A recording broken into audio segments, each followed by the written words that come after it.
Hello and welcome, Richard Grove, and thank you very much for joining us today on legalizefreedom.com. I'm pleased to be here, Greg. I'm a fan of legalizefreedom.com, and I'm a fan of legalizing freedom in general.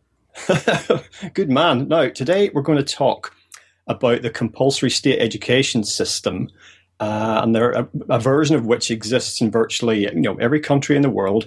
And we're going to talk about this in conjunction with the work of John Taylor Gatto, who was a former New York City school teacher, award-winning school teacher, and author of various books, including Dumbing Us Down, The Hidden Curriculum of Compulsory Schooling, and also the more recent Weapons of Mass Instruction. Now, you and your colleagues over at tragedyandhope.com, you worked with John Taylor Gatto on a documentary entitled The Ultimate History Lesson, which was a 5+ hour journey examining the history, root causes, and consequences of public schooling. And before we dive into John Taylor Gatto's work and its implications, perhaps you should just tell us all what you guys do over at tragedyandhope.com and how you discovered John Taylor Gatto and how you came to work on the documentary. Well, in my search for truth amidst the reality, you come across a lot of different things on the internet, a lot of different ideas, and you're not sure how to weigh out these ideas. And I think that was one indication to me, seeing so many people struggle with discerning that which exists from that which does not exist, truth from illusion, if you will. And seeing so many people struggle, I thought, wow, there's a problem with the education system in this country. And then I learned enough to know that I too was a victim of the public education system, and we're taught in a compulsory school manner to quote unquote know things without ever having asked the questions, the substantial questions, and finding the relevant answers. Instead, we're presented with what our belief system says. These are facts. But when you look into how these facts are amalgamated into these textbooks, and the fact that the teachers a lot of times don't know the story for themselves, so they don't know the difference between the fact and fiction, and thus a lot of fiction gets taken through the 15,000 hours of public schooling as fact. And it was not my first encounter with John Taylor Gatto. I had heard a lot about him. I had checked out some of his videos. I had gotten one of his books. I read through the Underground History of American Education, I think back in maybe 2006. It would take me a couple more years of study before I could really start to identify the relevance and the gravamen. I mean, the things that are described in that book they're so far beyond our belief system that it took me a while to grasp these ideas. But once I had done my own survey outside of those books and came back to those books by John Taylor Gatto, like Dumbing Us Down, it was as clear as day. In fact, here's a guy who was 20 or 30 years ahead of his time. And what he was discovering should have never been there to discover. It's a very contrived history. It's a very corrupt history. It's a history that really tells us, when you look into the history of compulsory schooling, what you're looking into is the history of the robber barons and the foundations that they created, because you're looking at the 20th century of schooling. It's entirely created by the corporations that we struggle to maintain our liberty and legalize freedom against.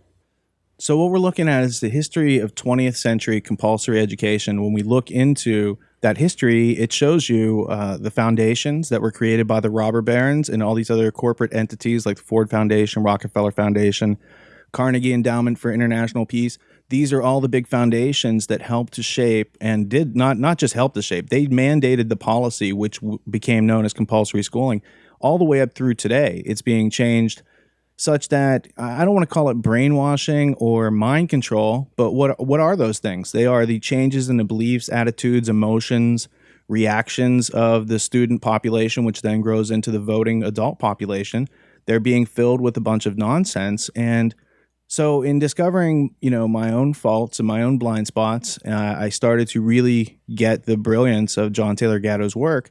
And it was probably a 1.5 year process of, I wrote letters a couple times. He was out of the country, this sort of thing. And then a friend of mine, Jan Irvin of the Gnostic Media podcast, had interviewed John. And so I didn't want to just do a podcast interview. So I approached him one last time, last June of 2011, maybe it was the end of May. And he called me on the phone and said, yeah, he'd like to fly out here and do the video interview that I offered. Because what I noticed was on the internet, all the videos on YouTube seem to be poor video quality, especially poor audio quality, and it's hard to hear him clearly. And so I wanted to put something together that memorializes his body of work because it's so important not only to people now, but to people in the future. And what he describes it as is his birthright. So what we ended up doing was a 5-hour interview over 2 days, which comes out to 4 DVDs or 1 Blu-ray. And it really helps people who want to take the time, maybe 1 day, a week, 1 hour a day, to go through this information and to internalize it, start to integrate it into their lifestyle, because it's the things that have been changed in our lifestyle. It's the habits that have been changed. It's our ways of thinking. And what we feel is wealth and what we feel is valuable has been changed over the 20th century purposely to socialize us, to make us unwittingly participant in a collectivist movement to dissolve national boundaries and to create globalism is their plan. That's what the documents say. Yeah, I mean, a lot of adults these days will perhaps look back at their school days with some fondness, but if you put it to them, well, what did you really learn there that you used after school? They may admit that, okay, so it's not all it's cracked up to be, and maybe they were bullied and maybe they didn't enjoy sports, whatever. But if you put it to them that, well, let me tell you what really happened, and that's that you were taught to jump through hoops. You were taught to be reflexively obedient to authority. You were taught to accept controlled and narrow view of reality. You learned to manage your expectations about yourself and your future and what you could achieve. You learned to see standing out from the crowd as basically negative. And ultimately, you learned not to think for yourself. I think a lot of people would say, no, I don't recognize school as that. And yet, as John Taylor... That's exactly what it is. And you must be reading out of Dumbing Us Down from 1992 that John wrote, because when I read that, I was like, wow, this guy has nailed it.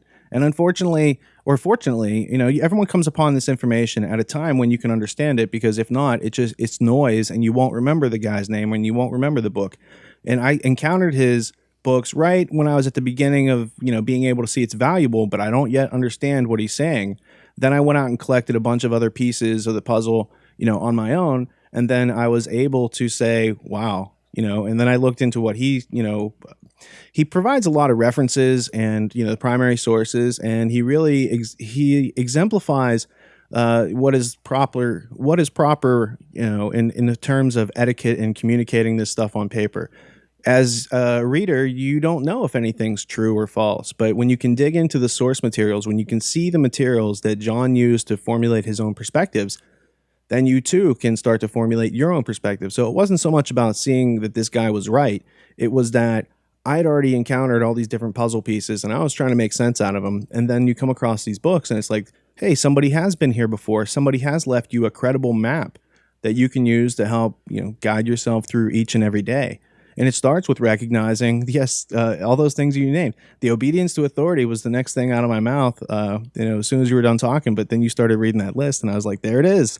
There it is. Stanley Milgram, Skinner, all these different ideas are used to control us. And that's an essential part of schooling. It's a testing terrarium. It's an artificially created environment to bring out certain behaviors and to suppress other behaviors, so especially behaviors that are freedom-based, self-reliance-based, not up to listening to an authority who's being irrational. These type of things that are natural in children must be broken.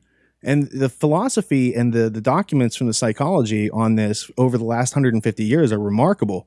How open they can be when stating, that they want to ruin children, and that's their way of gaining control over this country.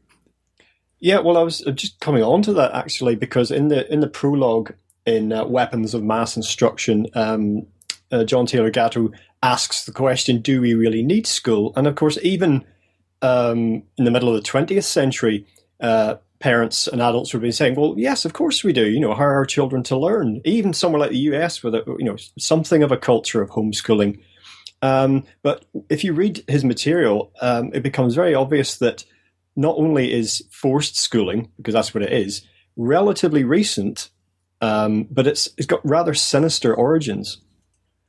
It has such sinister origins that before I even address the origins, I want to address maybe the root cause that leads to some of the problems being solved.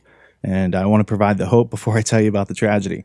The resolution to some of these arguments that, there is a non-elected ruling class, or that they see men as machines, that they see human beings as, cogs and wheels and things that they can, manipulate in order to control. And so the resolution that I found for that is, you could feel very powerless when you realize that these things are going on. But then you just realize that that is the default position. That is the autopilot. That is the cruise control. When we as individuals fail to assert our rights, fail to assert our self-reliance, and fail to assert our will, and by making choices, making informed choices, we are leaving it up to the non-elected rulers to have more power, to do as they wish without, any sort of resistance. And so instead of looking at it as these people are really powerful, they're in control of the world, and I don't even think it's people, I think it's a corrupt philosophy that people adopt that is controlling all the behavior of these people. You can see it as, yes, that is the world without my participation in it. That is the world without, communicating to your family and friends what's really going on in a credible way. And that's what I found powerful about John's work, was that it was so credible. It wasn't, here's a conspiracy theory about King John and the barons, daughters of the barons of Runnymede. He used that as his own. In fact, he uses that term for his coming to an awareness of these things that they don't teach us in public school.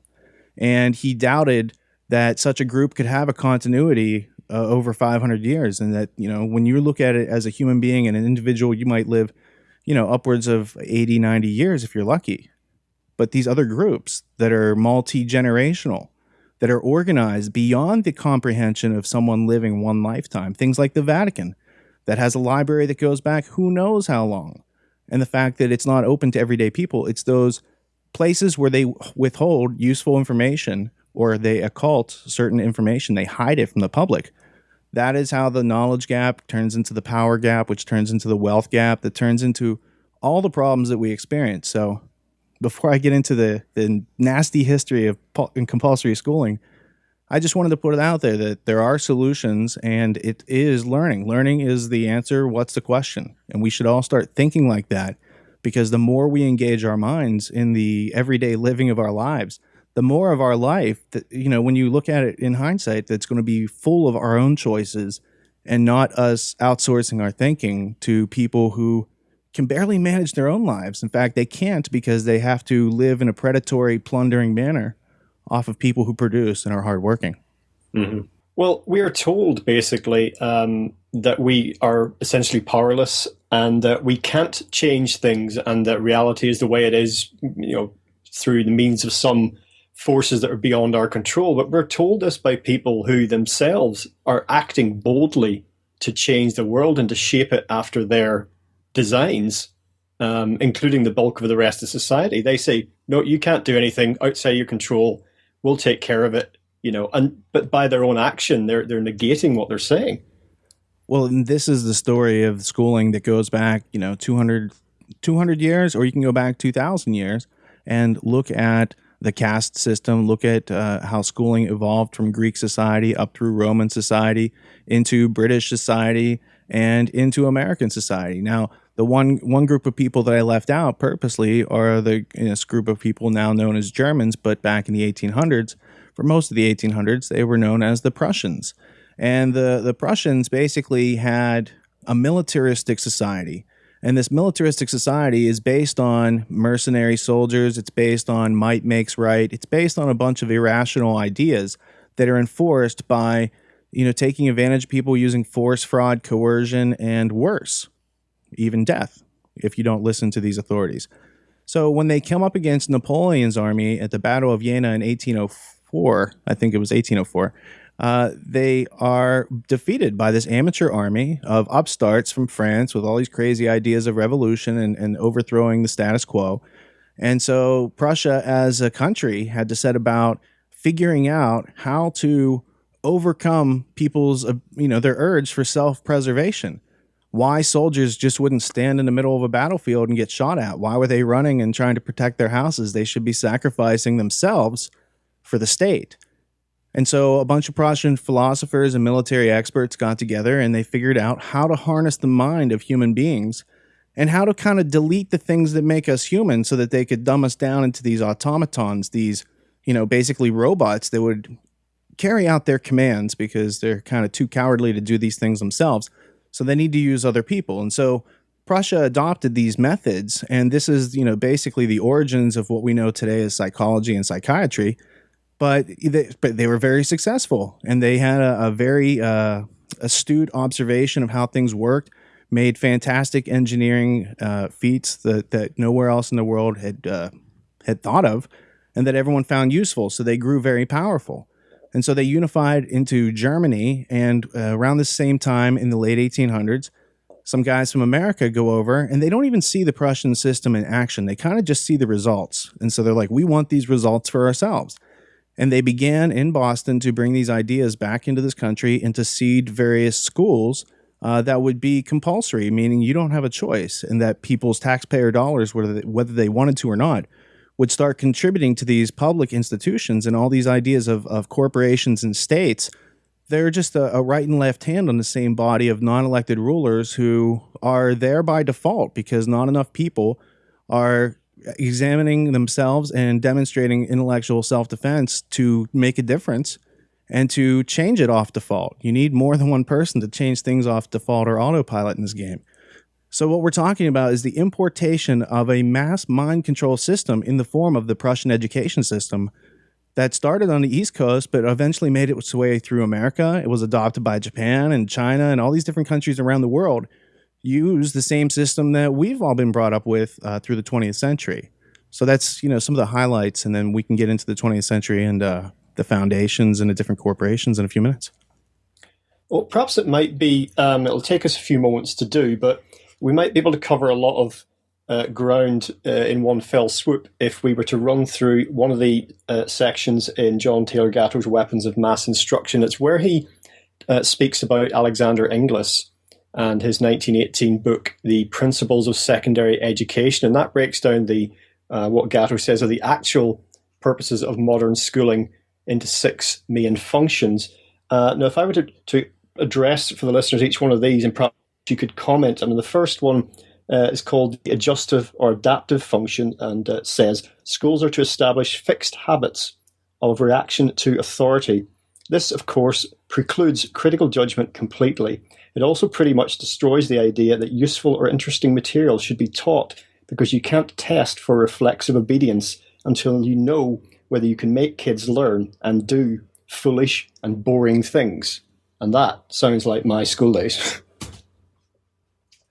Well, I actually was so interested in what Gatto wrote about Inglis that I wanted to get my hands on the primary source. Now, unfortunately, the Principles of Secondary Education by Alexander Inglis, it's very expensive to get your hands on a first edition copy of this. So what I have here is a reprint, but the reprint is literally a photocopy of each page in the first edition copy. So I doubted John.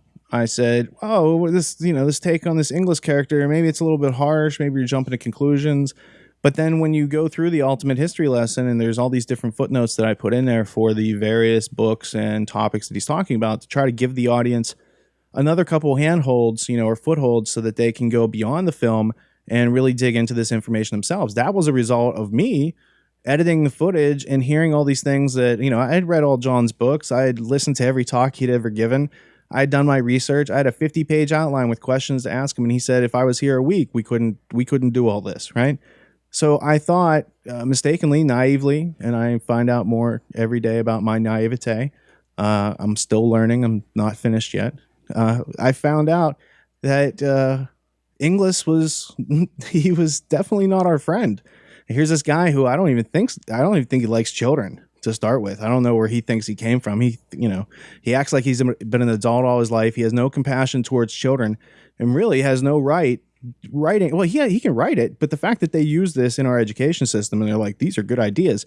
It's completely about the ruling class using us, and it's them figuring out how to harness us and train us like fleas, and to pick a couple of us to be like, they would pick people out of private elite Ivy League schools, these sort of things, to be the rulers of other people. That's their job, to be the authority that kindergarten and first grade tells you, is a good thing. When you're a child, these ideas of authority about the government, they're usually taken on by the parents, and that's how children learn about these things. If you put a logical person who knows nothing about these things, it'd be very, very challenging to convince them that they don't have, their rights except for this government entity or this corporate entity behind the government, or however that works. So, there's a lot to learn, and we're not getting it in school. And I think that's the point that John was making, and that's the point that I've taken up since then. Well, perhaps just for the benefit, as I've started, I should finish, as I used to say on an old quiz show over here. But just for the benefit of the listeners, I'll just briefly summarize the other points that John himself summarized from Inglis's work. The second of these 6 functions is called the integrating function. This might well be called the conformity function because its intention is to make children as alike as possible. Point 3, the diagnostic and directive function. School is meant to determine each student's proper social role. Point 4, the differentiating function. Once their social role has been diagnosed, quote unquote, children are to be sorted by role and trained only so far as their destination in the social machine merits. Point 5, the selective function.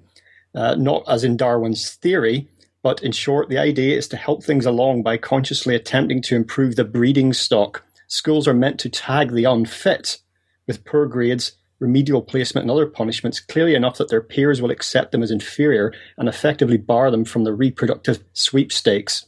And finally, the propedeutic function, I think I'm pronouncing that correctly, the societal system implied by these rules will require an elite group of caretakers. To this end, a small fraction of the kids will quietly be taught how to manage this continuing project, how to watch over and control a population deliberately dumbed down and declawed in order that government might proceed unchallenged and corporations might never want for obedient labour. And that final class of people, that's the teachers. Well, that was great. And what I would like to complement that with is I have the Principles of Secondary Education open in front of me, and I'm reading from page 376 at the bottom of the page. In other words, the adjustive function of secondary education includes both the establishment of certain fixed habits of reaction, certain fixed standards and ideals, and also the development of a capacity to readjust adequately to the changing demands of life. Under the integrating function, it says, it was there pointed out that one of the more imperative demands made by society on secondary school is provision for the development of that amount of like-mindedness, unity in thought, habit, ideals, standards, requisite for social cohesion and social solidarity. And under the differentiating function, it's talking about social evolution. So I'd like to introduce this idea that my friend Kevin Cole has noticed through all of this empire study that we're doing. It's this idea of organic unity. And it's pushed forward as part of, let's say, the British Empire, for lack of a better term, is a good historical reference of this. And it's where they're trying to make everything the same, to make it, it's like, to use, for lack of a better phrasing, it's like aliens coming to the planet and trying to adapt the planet to their needs. And, they're 1% and we're 99%. Now, that's not literal. That's a metaphor. I don't want to be confused with David Icke. I'm just saying it's about someone else coming into our environment and adapting it to their needs when they have no right to do that. We as individuals have our rights because we're breathing and because our heart's beating, not because some government is existing or some piece of paper. And in context of the forced education system, then I suppose the concept is that education is bad for the proletariat, for the working class, or however you like to put it, but it's better to intervene and give them some limited guidance than to risk leaving them to their own devices. Well, they definitely can't leave us to our own devices. I mean, that's how America started out, was some colonists who said, hey, you know what? It would be a lot better if we just were left to our own devices here on this side of the Atlantic. And for a couple years, maybe it was even in the image that they had fought a revolution over. But soon thereafter, we were taken over by international bankers that have kind of gone around and they've loaned a lot of debt to countries that can't afford to pay it back, and that's how they're able to control a global economy is what they're trying to create. And they are able to control these nations' economies individually, but they would like to just make it easier on themselves according to their own documents and plans, and to change our environment, change our attitudes and beliefs, and take away freedom and take away self-reliance, take away, doing what you think needs to be done, and sacrifice your individual self to the state.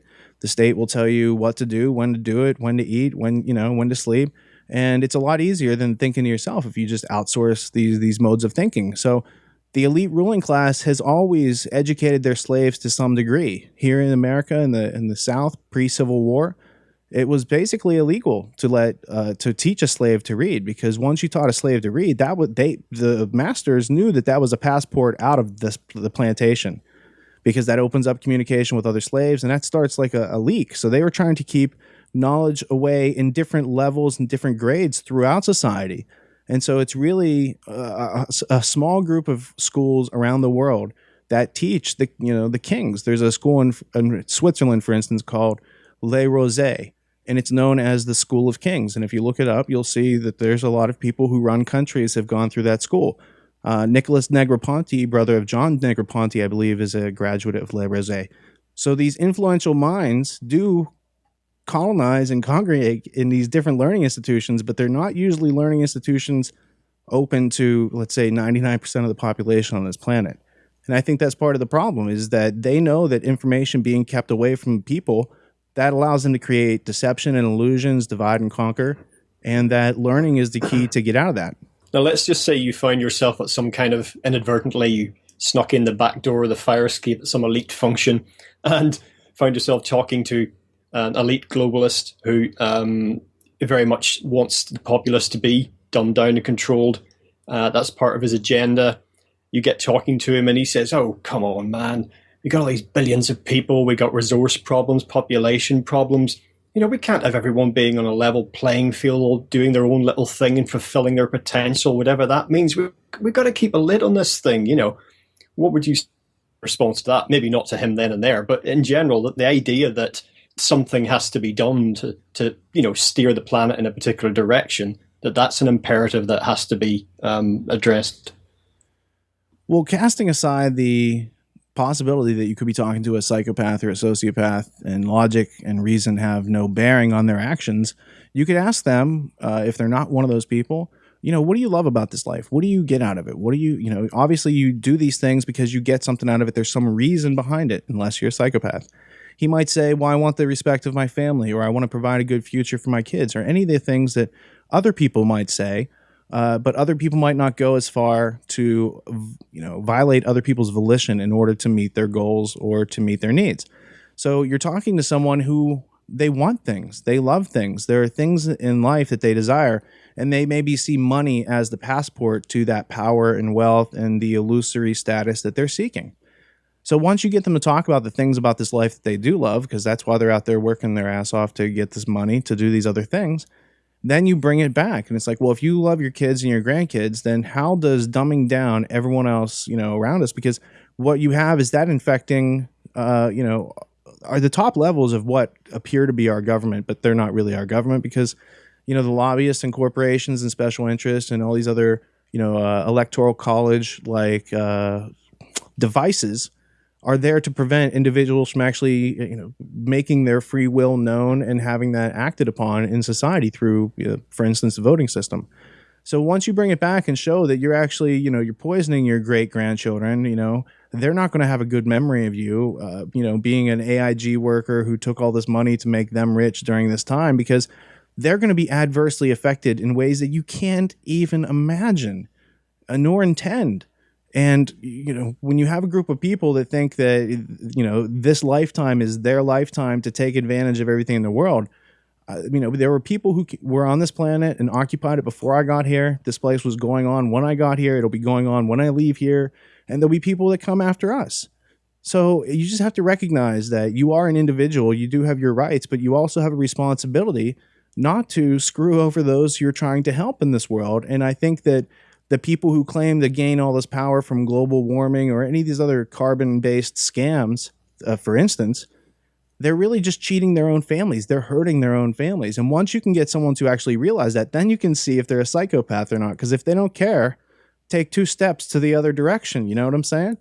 Because they're not operating on reason. They don't have compassion. They don't love anything in this world. And they are just operating like someone else's machine. That's dangerous, but that's how you recognize the machines from the human beings, so to speak. That's metaphorical again. I'm not saying that there's cyborgs out there yet, but they are cloning, they're cloning all over the planet. There's places that don't have regulations. So, take it all into account. What you're describing basically is empathy. And you're right to bring in the term psychopath because we know I think it's something like 5% of the population can be classed as psychopathic, and that percentage increases when you get into the realms of quote unquote the elites. I know that's a bit of a nebulous term, but I think we both know what we mean by that, and I think probably most people listening do. And I agree with you completely on the points you've made, and I despise listening to people who are doing everything they can do to dumb down the general populace, you and me included in that, and to then criticize them for being slovenly or dumbed down or apathetic or whatever. I'd like to see everybody given the maximum chance they can. Some people do better than others, but as you rightly point out, we're all in this together. And I think I'd love to see a world where everyone had the chance to fulfill, their ultimate potential, and how different that might look. And you might find that the need to corral people and control people and fight over resources and do a lot of these things that are being done in our name would suddenly go away. Well, people, first off, fear is used against us. It's a survival reflex. It's there to help us long term through evolution. But in 20th century, 21st century, it's been played against us. So first off, everyone has fear about having their needs met. I don't have any fear about having my needs met as long as I'm around other human beings. I fear being around people who outsource their thinking, who act irrationally, who act emotionally without observing what's going on. That's dangerous. Those people aren't using their minds. They have outsourced it, and they're waiting for orders. So if I'm around those people, yeah, I'd have a fear for, scarcity. But as long as I'm around human beings, I know that if I'm in a situation, someone else is going to have empathy, and I can help them, they can help me, whatever needs to go on. It's only when you're around sociopaths and psychopaths that becomes a real fear. So people can take a step back and say, as long as I'm cool with my neighbors and my neighbors are cool with me, then we can all keep our heads and not panic if something happens. If the electricity goes out and doesn't come back on, we don't need to fight and kill each other over gasoline. Like, we can figure that out ourselves. We don't need a government. We don't need authority to figure out our own problems, but that's how we've been educated. So after you've been trained for 15,000 hours, that you can't go to the bathroom without asking, that you can't ask a question without putting your hand up and waiting to be called on, all these other cues that we take into the work world, and then we become, parents or uncles or however you want to see it. You're an adult, but you have a case of extended adolescence that until you do that work to undo the conditioning that public schooling puts on individuals and as people as a group around the world, until you do that work for yourself, you at least have to have the awareness that you're operating at a far lower level than you could be operating as a mature, responsible, self-reliant adult who not only knows how to take care of themselves with compassion, but can take care of other people with compassion when the time comes. And if that time comes, you have to be able to act as a human being and not react like an automaton who has been programmed to have your habits and your thoughts and your reactions and everything else pre-programmed by the school system. And that's what Inglis was saying back in 1918. Yes, well, if people are perhaps struggling to imagine how society would function without this institutionalized schooling, they don't have to go back very far into history. And if you look at the early days of the United States and the best of the things that happened during that period, children became a functional part of society as soon as they were able to. I mean, certainly as kids, they would have done tasks around the home and what have you. And as they got stronger and got into teenage years, they'd be able to do more adult jobs. And they were an important part of the family, and they couldn't afford to have members of the family off somewhere for however many hours a day doing nothing productive. The children would learn from the adults, academic subjects and practical things as well. And I very much liked John Taylor Gatto's section on how he thinks that adolescence is basically a bogus, denomination that it's been created as a sort of a modern artifice. And but also interesting that when forced schooling did begin to be introduced into the US, initially it was voluntary. And it was not at all popular. Well, it's a case of boiling the frog, right? So America has a amazingly short sense of history. We think of, when Americans think of history, they think back to the beginning of this country, over 200 years ago. So let's take that example. George Washington, Thomas Jefferson, these guys could read. Did they go to compulsory public schooling? Or were they just taught how to recognize letters, how to form words, how to form sentences? They're like, oh, I get speaking, I can get reading. Reading only takes, let's say, 100 to 200 hours to learn. Once you know how to read and you know how to use a library and you know how to ask questions and find relevant answers, that's it. You've opened life's entire door. You can learn how to do anything you want as far as mechanics wise. I'm not saying you can actually be president if you get straight A's, because that's a myth. We're told in this country that anyone can become president. Clearly, that's not true, because every president that we've had all the way back is all related to King John. I don't know if you know that, being a British subject, but No, I'm not sure. I was aware of that actually, but you live and learn. in the community, there's a great video. It's a 12-year-old girl discovers that all the presidents are related back to King John.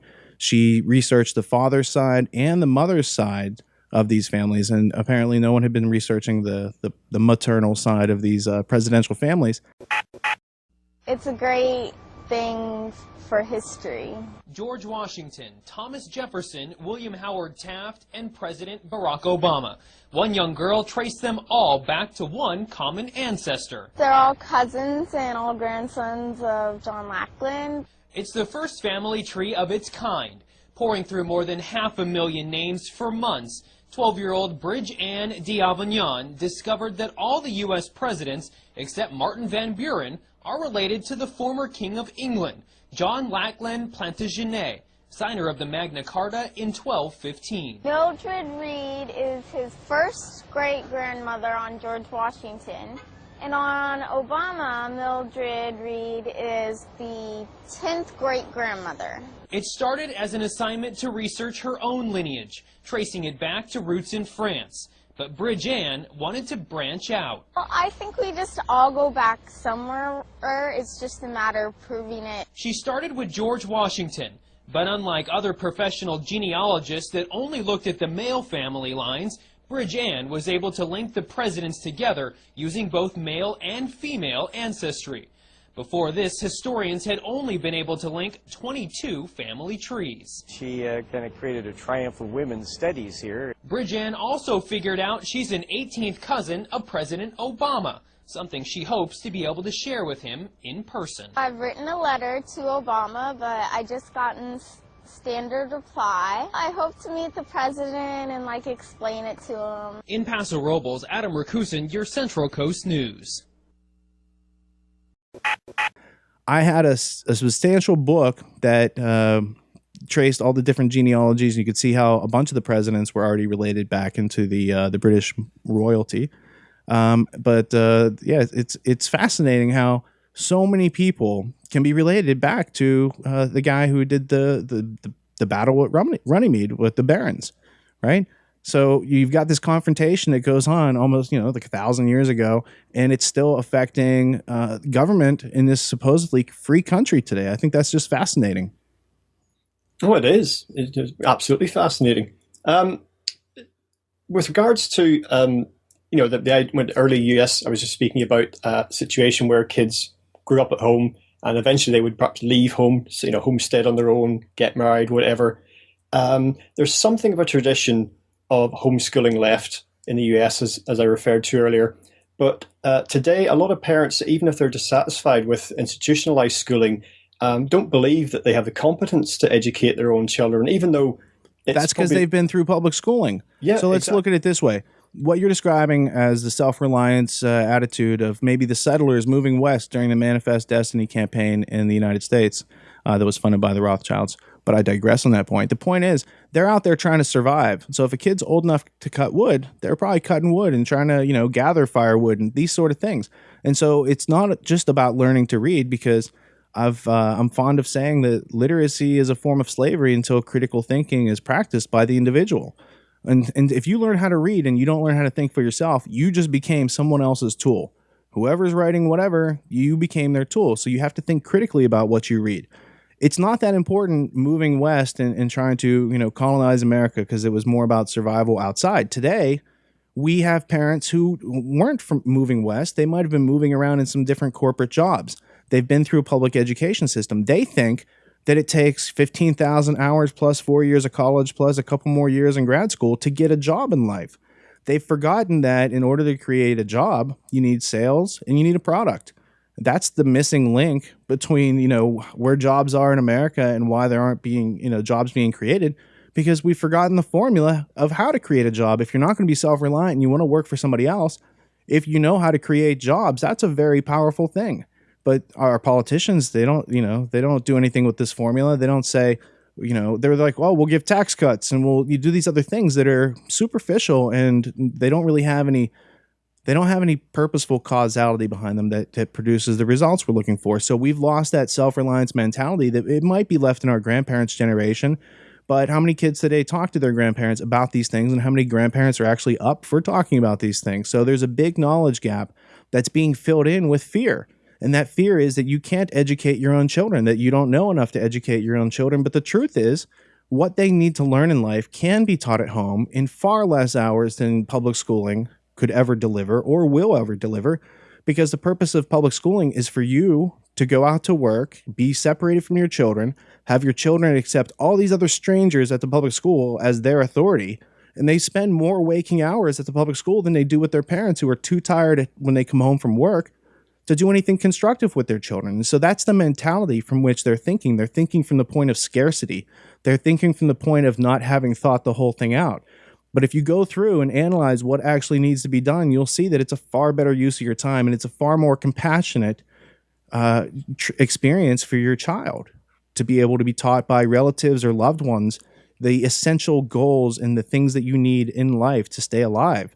That's a priceless thing that the schools aren't going to teach us. So it's all about reprioritizing your habitual time as a parent. What are you doing with your time that you don't have time to do these important things for your child?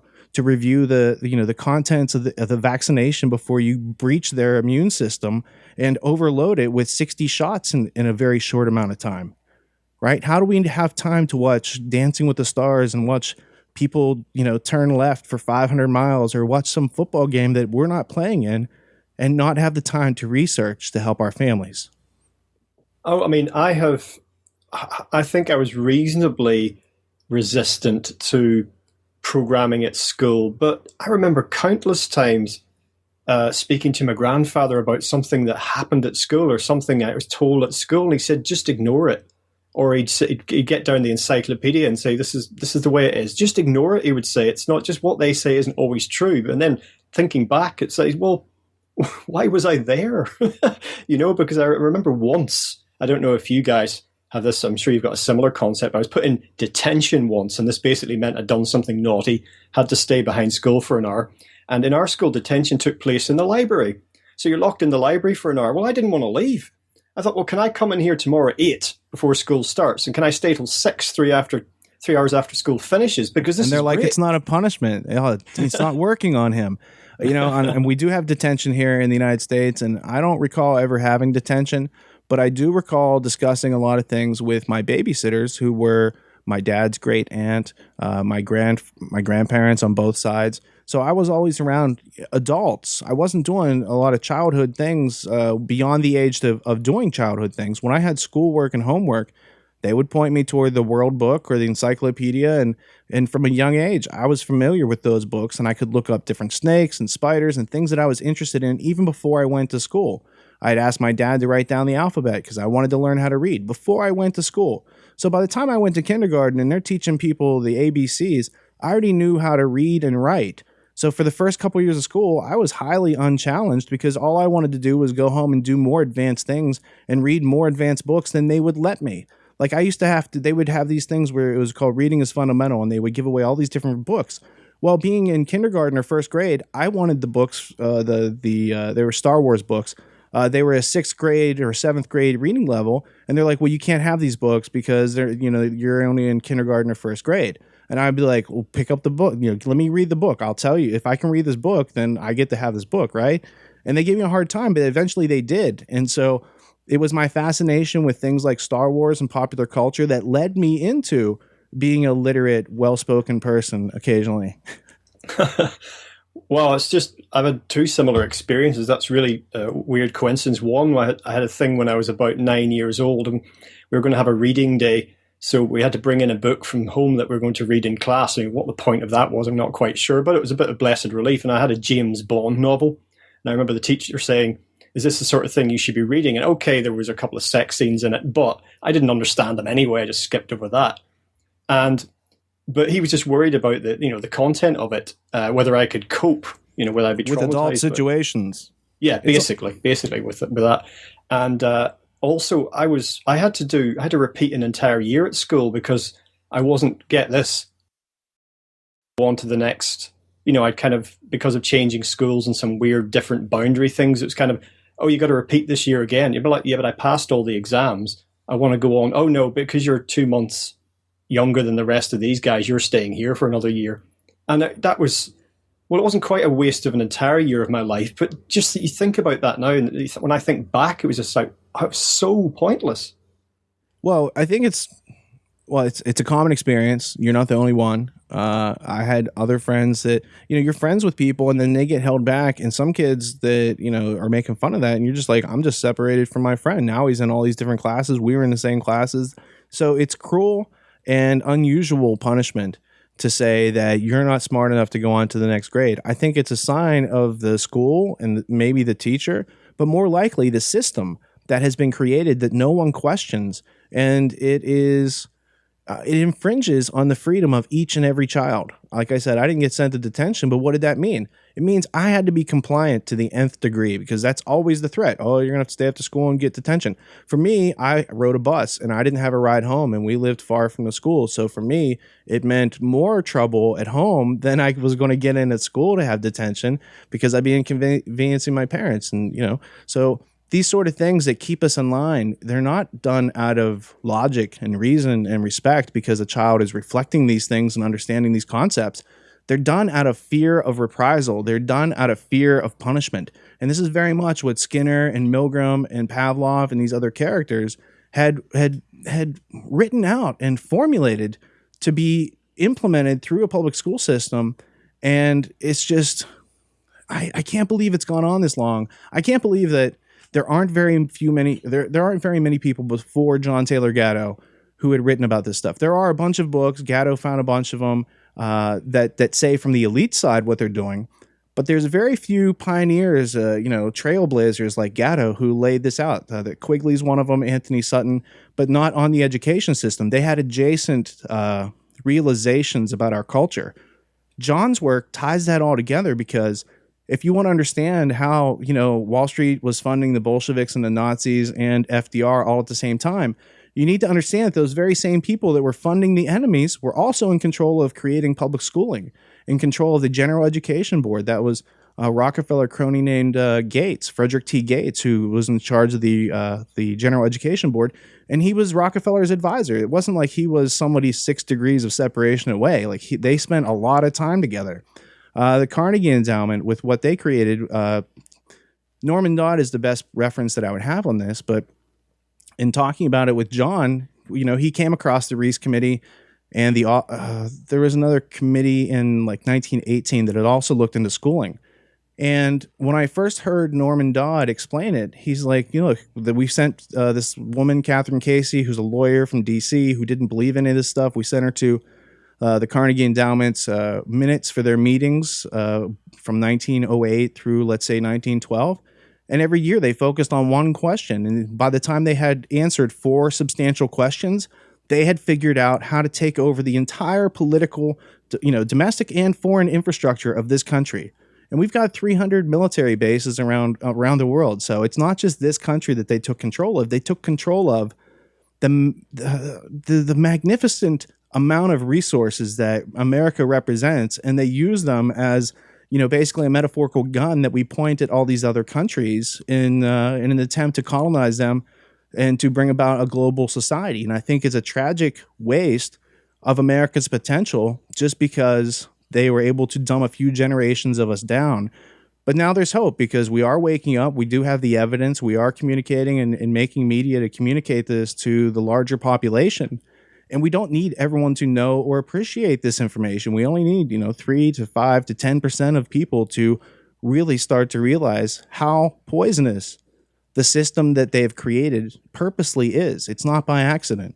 And it's not the only degree of predatory plundering that's going on.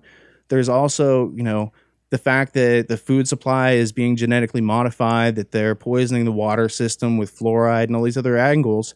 It comes back to the fact that people are unwitting to what's going on, and that people, if they had this information in front of them, they would make a different choice. But they trust the people who provide the water, even though it's being privatized, beyond fluoride. They trust the people who sell them the food in the grocery store. They trust their doctor when he says the vaccination is safe for your child, even though it's not been tested. And the doctor has no idea what the ingredients in there. The guy who sold it to him told him that these drugs are okay to give to kids and bypass the immune system and what have you not. So it's about the toxic culture that has been created due to our absence of consciousness, through the past century. Yes, and this brings us back again to the whole subject of the education system, because in order to break that, the most effective way would be to have people, coming up through childhood who've never had that programming, because it can be very difficult to deprogram, and to use the metaphor of the Matrix, to unplug. Much better to have, in one generation, the whole world would change beyond recognition if that generation of children grew up in the sort of ways that we've been talking about, and not within this, controlled compulsory system. Well, I think this program that, we all use this idea of programming, that somebody else is instilling their intent on your mental software. Programming is simply the absence of you asking the substantial questions and finding the relevant answers for yourself. The programming that Skinner and Milgram and Pavlov and all these characters worked out, they are all dependent on the subject not thinking critically, especially not with a method by which you could identify the contradictions and rapidly organize it and understand the form and function, the individual parts, that's the law of identity, the definitions, that's the comparison and contrast, all these different aspects that I do hundreds of times a day now, that I have a method. It's no longer 100 different problems that I have to solve. It's 100 different applications of the same method in different areas. So once you have a method that, you can take this confusion and you can process it into some knowledge, once you can take your frustration and possible anger at a situation and process that through to understanding and compassion and empathy, that is the process of being human. That's what makes us different. That's what they try to take out of the school system. And the homeschoolers picked it up and said, look, if you're not going to teach these basic ideas of how to survive without violating the volition of other people, then we're going to teach it to our own children. And that's what I encourage people to do, is just consider the possibilities. You're not going to be able to do it until you have a plan, until you've done the research, until you think it through, but it is possible. Yes. And people should consider it. Yes, and it's empowering. It really is, because then you can step out of the situation where you're saying, I have been programmed, I am being programmed on an ongoing basis, and realize that you can get to a certain point that you describe. Well, it just doesn't work anymore. They can do what they like. It doesn't work anymore. Well, let's just, let me practice what I was preaching there metaphorically. Let's think in 4D. This is what I gave a name to my process. So I was thinking through it, and it's really a 4-step process of discern, define, detect, and describe. So you're observing, that's your discernment. You're using your 5 senses to observe. You're using the law of identity and your ability to identify patterns that are different and make things the same. That's your definition, that's define. Your organization is simply detecting these contradictions and these fallacies and removing them so that you have consistent thinking and you have consistent representation of what's going on. That's truth versus the reality that they peddle. And then you want to communicate, so you have to describe it to people. And this means describing it in such a way that they can take it as valid information and not have to say, well, it's a good story, but I'm not sure if I believe them. And that's what holds society up. It's all the doubt that we don't know how to resolve. It takes up our mental RAM. And there are processes, there are methods that you can use. I use a 4-step method that seems pretty commonsensical to clear my RAM. And there's also these other issues in society. They're all thinking based, whether it's the brainwashing and mind control of our students and the adult population through the mass media. That's the outsourcing of your thinking. That's the default position. You have to ask questions and find answers to actually be thinking. That's what thinking is. It's a process of non-contradictory identification. And that's what reality is. That's what it should be if you take away all the illusions and contradictions. There's also this idea of politics. Well, politics always plays on the idea of inconsistent thinking. So there again, we need a method of critical thinking.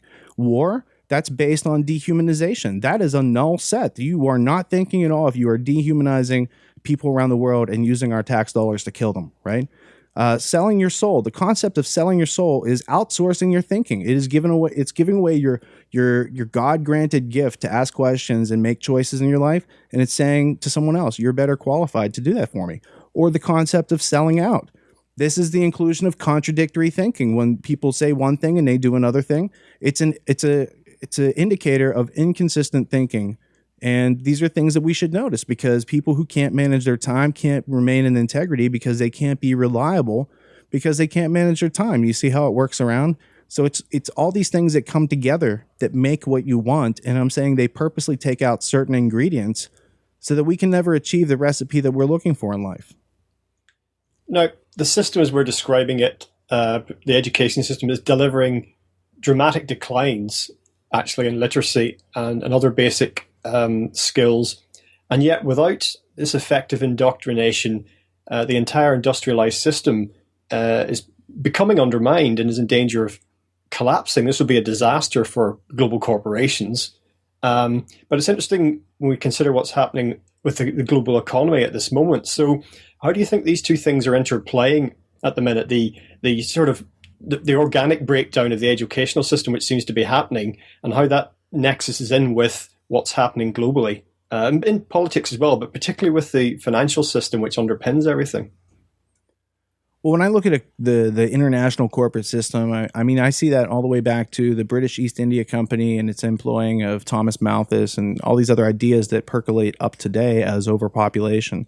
So I don't ever think that the corporate aspect is going to go completely away, because the corporations are now global. They will continue to exist and flourish and feed off of other parts of the world. But I really think, from reading the game plan, Americans were given freedom, whether by revolution or by secret plan of King George. We were groomed and bred to think we're free, and then they slowly took away all of our freedom, but we still think we're free. And so in America, we have no word to describe when a slave doesn't know that they're a slave. We just call ourselves Americans. And so as long as we fail to ask the questions and find the substantial answers, we're going to see a decline in our corporate presence and in the jobs in America, because we forgot how to make jobs. We forgot that equation. And we're going to continue to see more socialization, more government ownership over private corporations, and more dependence on the government. That's what they want. They want dependent servants. They don't want people to be prepared for, electricity outages or prepared to help their neighbors in a time of danger or disaster. They don't want anything that resembles self-reliance or the way that America used to be, because they've redefined freedom as the loss of your security. So the more security we lose, whether it's physical ability to be self-sustaining and earn your own living, or the ability to make your own decisions in life. They want all of that outsourced. They don't want you to decide what you're feeding your child. They're going to have the school give them some good GMO food with internal laxative so that they can pass it through their body, because it's not food. But they don't trust parents to make their own lunches in certain parts of the country. And I think it's ludicrous that that it's by law that someone else takes your kids, that those people have no interest in the children, provably by the primary sources of the people who created our schooling system. It is very much a panopticon, a 360-degree set of mirrors, metaphorically, used to peer into each of these students, break them of their individuality, condition them to be under the control of authority, reactionary control of authority, without thinking. And, it's one of the cruelest and most inhumane things that you can do to anybody, let alone children. And I think it says a lot about the people that we're up against, that they systematically go after our children and other people's children for generation after generation, using science, using eugenics or molecular biology, they call it today, to shape people into something that they had no choice and have no inclination to be shaped into. And yet that's the system. And when the system, Pink Floyd had it right. That's a meat grinder. Children go in one side and they come out the other, all ground up and homogenized into people who think the same and react the same and dress the same and do the same, because that's how corporations can sell these products. And it's through the chasing of money and superficial, pageantry in the American culture that they're able to control us. They keep people broke. They keep you in debt. They keep us dumb and unwitting to what's going on. And I'm just saying, we don't have to give the pricks the satisfaction of remaining that way. Just because they want it that way doesn't mean we have to give it to them. And that if I can, put a couple letters together into a word and form a sentence and then read sentences, that's communication. I have all the tools I need. And I can go forward and I can look at what's been found before I got here. I can find some things on my own. And hopefully I leave a much clearer map for generations ahead of me, because what I inherited here through public schooling is a purposely inaccurate map that purposely leads you into pitfalls where they profit from your pain. And I don't know why more people haven't realized this, talked about it, wrote books about it, made movies about it. But now that we're hearing on the scene, it seems like the thing to do. So to be free is to think for yourself, is to be free, and round it goes. And just in conclusion, John Taylor Gatto was encouraged that the concept of mass schooling was becoming exhausted, and encouraged that the internet was going to do a great deal, and this is obviously where you come in, with what he called open source learning. Are you encouraged in the work that you've been doing at tragedyandhope.com that things are beginning to move in the right direction?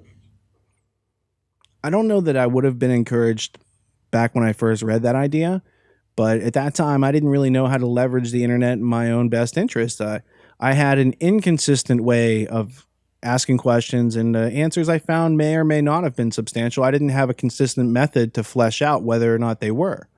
And so the internet has a tremendous potential, and they've put it there right in front of us. And they hope that we don't know the proper questions to ask the Google or the Start page, or, I don't try to hide from all their information collection because they pretty much have a good profile on everybody, and they could pretty much predict everyone's behavior between Facebook and Google and these other things. So I'm looking for the information. I found that Start page, while a great idea, doesn't deliver the same results that you need. A lot of the results that you need are in the Google search. So it's about knowing how to sift through those results, how to inquire deeper and go several layers in. So if you're digging into something and you keep finding more and more and more information, it's probably not a hoax. But most of the superficial illusions that they have out there can be cracked within one or two layers of searching. And so everything that you want in life is basically only a couple searches away, repeated, because freedom does come from learning. Freedom does come from thinking, but only if you think consistently, only if you remove the contradictions, only if you fail to follow into the belief of fallacies, because that's how people use words to lie to us and trick us and deceive us. And they find benefit through plundering our production, but that only happens when you're not smart enough to say, oh, well, this is a scam, or this is, incorrect information. There's a lot of people who read a journalist who calls him or herself Sorsha Fall. But if you actually do some searching, you'll see it's a guy named David Booth. So it's not a Russian woman who puts these incredible things out on the internet. They're superficial memes that are put out there just to track how many people will pass something on without looking into the who, what, where, when, why, and how of anything, and asking those questions and getting a general amount of familiarity. So the internet very much has this potential, and what we try to do to catalyze that potential is to provide adults with the tools and examples they need. I'm learning this stuff for myself, so I just try to leave a trail of breadcrumbs so that other people don't have to randomly go through the trial and error that I've had to experience. And the tools are credible, and people find a lot of value. There's several people in the past year, after seeing the Ultimate History Lesson, who have started their own businesses. They had a good idea, but didn't have the method or didn't understand the landscape well enough. And this is very encouraging, because that's how you create jobs. You take an idea you have, you make a plan, you get a little funding for that plan, and you keep moving forward. I mean, there are points in every project where you're going to feel like you want to quit and you shouldn't be doing that or whatever. Yeah, it's just your gut check. And so it's time to think about what you're doing, why you're doing it. Is it a good use of your time? Is this the change that you want to see in the world? And if so, I encourage you to keep taking a couple more steps, and it'll get easier, because that's how progress is made. You have to make it over that hump in the middle of every project or any situation that you're trying to do something that you haven't done 100 times already. Those things are going to come up. So I just encourage people to be patient, be polite, and be persistent, despite the resistance. Well, Richard, as I say, to wrap up, perhaps you'd like to tell the listeners about your websites and what you offer at tragedyandhope.com and other places. Oh, it's a good plug for tragedyandhope.com. At tragedyandhope.com, it's a website that, first off, is named after a famous history book that everybody should at least know about, if not read. So there's that aspect. And what we try to do, recognizing the content that's in that history book, that there are a group of non-elected rulers, that they control both sides, Republican and Democrat. And we try to provide the trail of breadcrumbs in the form of logical, reasonable maps leading to that which exists in objective reality to help you weed out these illusions and contradictions that are used to steal your power. The main site has our media partners as well, who are also commercial free and independent and produce content that is very synergistic with what we produce. And I also produce a podcast at peacerevolution.org. And it's a do-it-yourself, autonomous adult curriculum. It's the things that school should have taught you that you may think you have paid for, but you didn't get this piece of information or this other angle on this. So what I try to do is teach a curriculum where each episode is like a week of class, pretty much. And they range from 5 to 7 hours, and you can break it up and listen to a little bit each day to reprioritize some of your habitual time, get you thinking in the right direction. And it's just what I'm learning for myself, or aspects of what I'm learning for myself, that I try to put out there so that other people can do likewise, because I don't want to be the only person who knows all this stuff. I mean, I don't even want to be the person who understands all this stuff the best. I just see myself as someone who, encountered something that's interesting and it's all over the place and nobody else sees it. So it's my job to try to help make it obvious, so that once more people understand what's going on, we could actually take substantial action and see some change that reflects what we're trying to do in the world, which is make ourselves free and let other people know that they can be free too. But I don't want to force anything on anybody. Well, Richard Grove, thank you very much for joining us today on legalizefreedom.com. Greg, it's my pleasure, and I'm sorry that you had to wait so many weeks, but it was worthwhile. I appreciate your politeness, patience, and persistence, and I admire what you do. So thank you.